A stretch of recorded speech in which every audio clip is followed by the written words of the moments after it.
من خو میگم زندگی که در او چپه شدن و غلطیدن و بندی شدن و زدن نباشه، او واقعا زندگی لذت نداره.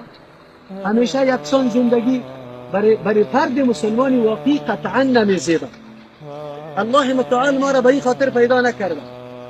بیشتر شیخ صاحب گفتم باید چی شده؟ گفت بله که انسان هست، لقد خلقنا الانسان فی کبد. الله متعال این مشقت ما را پیدا کرده.